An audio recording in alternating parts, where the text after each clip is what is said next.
இந்த தமிழ் இனத்துக்காக தான் அவன் வந்து பேசினான், தமிழ்நாட்டு மக்களுக்காக தான் பேசினான்.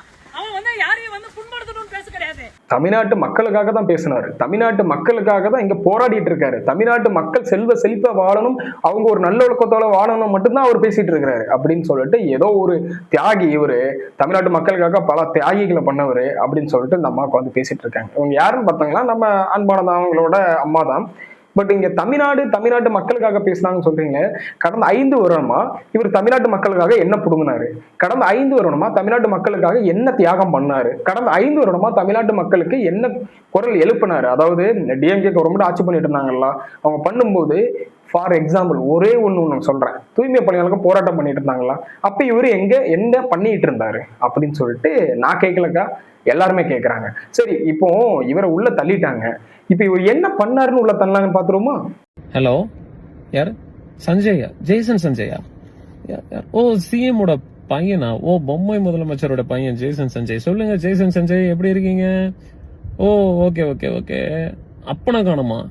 அது நான் என்னங்க பண்ணிட்டோம், அவர் இங்கதான் பனையூர்ல இல்லைன்னா பட்டினம்பாக்கத்துல இருப்பாரு. பட்டினம்பாக்கம் போனா பார்க்க விட மாட்டேங்கிறாங்க. அட என்னங்க பண்றது, 4 மணிக்கு மேல நடிகைகளோட ஜாலியா உல்லாசமா இருக்காரு. உங்க அப்பா பெத்த மகனுக்கு இடம் இல்லையா?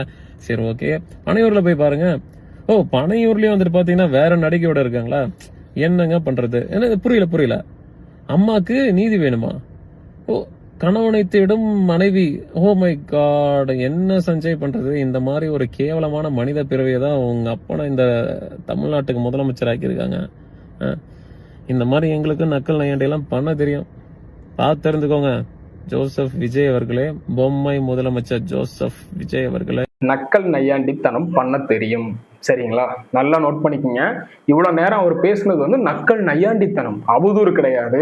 ஒரு முதலமைச்சர் வந்து கேவலமா பேசல. இவர் இது வரைக்கும் பேசுனது வந்து நக்கல் நையாண்டித்தனம். அதே மாதிரி பொம்மை முதல்வர் அப்படின்னு சொல்லிட்டு இருக்கிறாரு.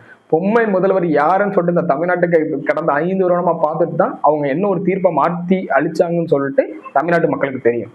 நீங்க சொல்லணும்னு சொல்லிட்டு அவசியம் கிடையாது. மிஸ்டர் ப்ரோ, கண்ணாடி ப்ரோ, கருப்பு கண்ணாடி ப்ரோ, உங்களுக்கு வந்து அவசியம் கிடையாது. 2வது இன்னொன்னு சொல்லிக்கிறேன், இங்க ஒரு பர்சனல் மேட்டர் இழுத்துட்டு வரீங்க பாத்தீங்களா, அவரோட தனிப்பட்ட பர்சனல் மேட்டர் நீங்க இழுத்துட்டு வரீங்க.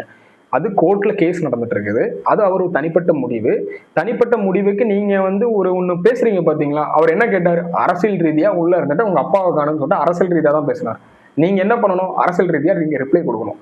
உங்க குடும்பத்துல அவங்க அப்பாவோ அவங்க அம்மாவோ இல்லைன்னா வந்து அவங்க ஒய்ஃபோ அவங்க பையனோ அவங்க பொண்ணோ யாராவது ஒருத்தவங்க அரசியல் இருக்காங்களா? அரசியல் இல்ல.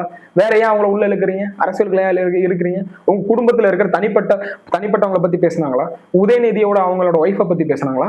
இல்லைன்னா முக ஸ்டாலினோட ஒய்ஃபை பத்தி பேசினாங்களா? இல்லைன்னா முக ஸ்டாலின் குடும்பத்துல வேற யாராவது உங்களுக்கு அரசியல் இல்லாதவங்களை பத்தி உள்ள இழுத்து உட்காந்து பேசிட்டு இருந்தாரா? இல்ல. அவர் பேசின முக ஸ்டாலின் அவர்களை பத்தி என்ன பேசினாரு? அரசியல் ரீதியா தானே பேசினாரு. அரசியல் ரீதியா பேசினதுக்கு பதில் சொல்ல பக்கில்ல. அவர் உட்காந்துட்டு உடனே அப்பாவை காணும் அப்படின்னு சொல்லிட்டு செங்கல்பட்டு நீதிமன்றத்தை தேடிட்டு இருக்காங்கன்னு சொல்லிட்டு அவரோட பர்சனல் மேட்டர் எடுத்து பேசுறீங்கன்னா எவ்வளவு பெரிய நீங்க ஒரு கேவலமான ஜென்மங்கள்னு எங்களுக்கு நல்லாவே புரியுதாங்க.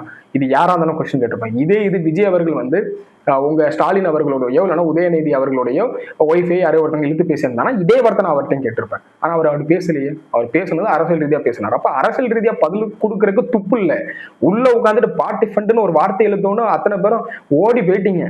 உள்ள உட்காந்து பதில் சொல்றதுக்கு துப்பு இல்லாம இருந்துகிட்டு திரும்ப ஸ்கிரிப்ட் பேப்பர் எழுதிட்டு வந்துட்டு நீங்க வெளியே இருந்துகிட்டு ஸ்கிரிப்டை வச்சு படிச்சுட்டு இருக்காருன்னு சொல்றீங்க. நீங்க ஒரு ஸ்கிரிப்டை பார்த்துட்டு அப்பவே தெரியுது நீங்க எப்படிப்பட்ட ஆளுன்னு சொல்லிட்டு.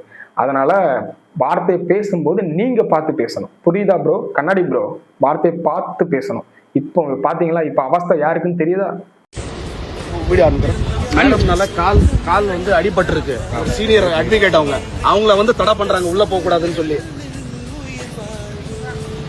அதே மாதிரி ஒரு கேஸ்ல ஆஜரான வந்த ஒருத்தவங்க வந்து லாயருக்கு வந்து அட்வொகேட் ஒருத்தவங்களுக்கு வந்து கால் வந்து அடிபட்டுருச்சு, ஸ்டிக் வச்சிருக்காங்க அப்படின்ட்டு திரும்ப அப்படியே போட்டாங்க. 1/2 மணி நேரத்துக்கு முன்னாடி பாத்தீங்கன்னா ஸ்டிக் இல்லை, இப்ப ஸ்டிக் வந்துருச்சு அப்படின்ட்டு. ஏங்க நான் ஒண்ணு கேட்கிறேன், கடந்த 1 நிமிஷத்துல கூட எதனாலும் நடக்கலாமாங்க? கால் ஸ்லிப் ஆயிருக்கலாம், கால் ஸ்லிப்பாக ஏதாவது சுழுக்கு வந்திருக்கலாம், இல்லைன்னா கால் உடஞ்சிருக்கலாம், என்னன்னாலும் நடந்திருக்கலாங்க. ஏங்க அதுக்கு போய் இருந்துக்கிட்டு இந்த பார்த்தீங்களா அதை பார்த்தீங்களா ஒரு கம்பேரிஷன் பண்ணிட்டு இருக்கிறீங்க? டிஎம்கேல இருக்கிறவங்க ஒருத்தங்க இருக்கிறவங்க இப்படி பண்றாங்க அப்படின்னா நம்மளே புரிஞ்சுக்கணுங்க, அவங்க சொல்றது உண்மையாதான் இருக்கும் அப்படின்ட்டு. அதை புரிஞ்சுக்காம இருந்துக்கிட்டு நீங்க இந்த மாதிரி பேசுறது எனக்கே கஷ்டமா இருக்குங்க. ஒருத்தங்க வந்து நடக்க முடியாம ஸ்டிக்கை வச்சு நடந்துட்டு வராங்கன்னா அதுக்கு வருத்தப்படுங்க. சரி பாவம் பாருங்க, ஆரம்பத்துக்கு மட்டும் நல்லா இருந்தாங்க. ஒரு மனுஷனுக்கு ஒரு நிமிஷத்துக்கு முன்னாடி என்னன்னாலும் நடக்குது. 6 மணி நேரத்துக்கு முன்னாடி நல்லா இருந்தாங்க, இப்ப பாத்தீங்களா காலில் ஏதோ சுளுக்கு போட்டுருச்சு, இல்லைன்னா கால் ஏதோ வலிக்கு ஸ்லிப் ஆகி கால் ஃப்ராக்சர் ஆயிடுச்சு அப்படின்னு சொல்லிட்டு நம்மளே ஓகே பாவங்க, பார்த்து ரெஸ்ட் எடுங்க, பக்கமா இருங்க அப்படின்னு சொல்லிட்டு நம்ம சொல்லிட்டு போறது ஒரு நியாயம். அதை விட்டுட்டு இருந்துகிட்டு அது மத்தவங்க சொன்னா, டிஎம்கே சொன்னா நமக்கு தெரியும் அது என்ன நடந்துச்சு அப்படின்ட்டு. ஆனா நம்ம வெளிப்படையா நம்ம என்ன பண்ணணும், சரி நம்ம ஒருத்தர் ஒரு ஆள்கிட்ட எல்லாம் மூஞ்சி கொடுத்து பேசும்போது நம்ம நினைப்போம், என்ன நினைப்போம்னா சரி நல்லா இருக்கீங்களா, நல்லா இருப்பீங்க அப்படின்னு சொல்லிட்டு போகலாம். அந்த மாதிரி நம்மளும் அதே மாதிரி சொல்லிட்டு போயிடணும், நல்லா இருப்பீங்க அப்படின்னு சொல்லிட்டு போயிடணும். அதை விட்டுட்டு இருந்துகிட்டு அவங்கள நக்கல் நையாண்டித்தனம் பண்றதெல்லாம் சிரிப்பா இருக்குது.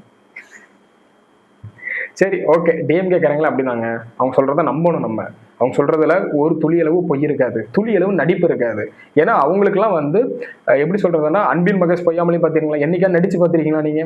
அதே மாதிரி நீங்க பாத்தீங்கன்னா செந்தில் பாலாஜி அண்ணனா பாத்திருக்கீங்களா, நெஞ்சு இந்த பக்கமா இந்த பக்கமா, நெஞ்சி வந்து எனக்கு இந்த பக்கம் இருக்குது, அவருக்கு இந்த பக்கம் இருக்கும். அப்படிப்பட்டவங்களா என்னைக்கா ஒருத்தவங்களா நடிச்சு பாத்திருக்கீங்களா நீங்க? நடிக்க மாட்டாங்க. அவங்களோட உதவாநிதி உதயநிதி அண்ணன் எல்லாம் பாத்தீங்கன்னா நடிக்க மாட்டாங்க, நடிக்கவே மாட்டாங்க. அப்படிப்பட்டவங்கள போய் இவங்க நடிச்சிட்டு இருக்கிறாங்க அப்படின்னு சொல்லிட்டு நீங்க சொல்றது வந்து எனக்கே வருத்தமா இருக்குது.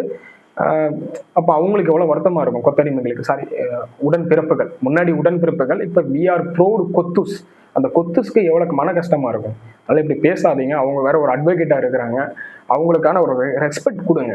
அவங்க தான் கொடுக்க மாட்டேங்கிறாங்க. முதலமைச்சருக்கு ஒரு ரெஸ்பெக்ட் கொடுக்காம தான் இப்ப உள்ள போய் ஜாமீனே கொடுக்க மாட்டாங்கன்னு சொல்லிட்டு லோன்னு நலஞ்சிட்டு இருக்கிறாங்க. கர்மா தெரியுமா ப்ரோ, கண்ணாடி ப்ரோ, கர்மா தெரியுமா ப்ரோ, வேலையை காட்டுது பாத்தீங்களா?